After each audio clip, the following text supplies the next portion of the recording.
Hi everyone, I thought I would make a video in the day instead of at night because I'm so tired at night and I sound so sleepy. I'm working on speaking louder too. I know those of you who have seen my last few videos will be expecting me to show something blue by now. I'm not quite ready to share the new baby boy, but any day now. In the meantime, I'm going to share these two little girls with you. I bought them from the Winter Wonderland show in Brisbane a year ago. I still haven't named them. I have to get to that. They are tiny. I'll put my hand near them so you can see.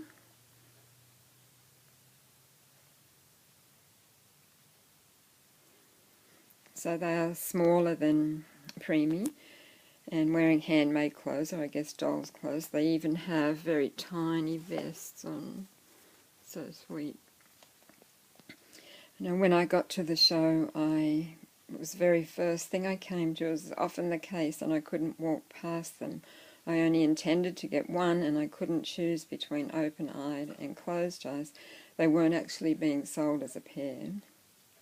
But I stood too long, and the lady offered a discount on two, so they ended up being my fraternal twins. So they have very similar faces other than the fact that one has open eyes, one's sleeping, and the little sleeping one has a very sucky in lip.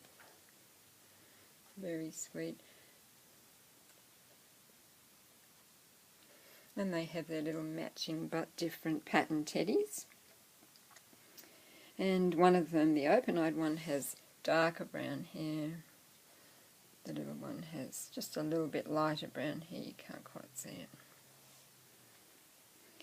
So I seem to have an affection for tiny reborn dolls. I have a few small ones. In real life my own children were quite big. They were up to 9 pounds 11. Even our twins were 7 pounds 2 and 8 pounds 5.5. So I really feel for anybody that has a small, unwell baby. But I think these tiny ones artistically are amazing that they're made in such detail. And they're just beautiful.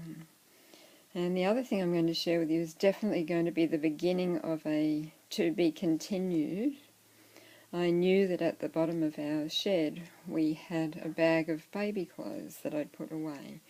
It's actually been there about 17 years. There will be a lot of girls' clothes in there because since our daughter was born over 30 years ago, there's been all sons and grandsons, so a lot of the boys' clothes were given away. There'll be some unisex things in there too. And so over the next few days I'll go through them and see if I can find anything that's still salvageable, and I guess they're vintage now. So somewhere in that bag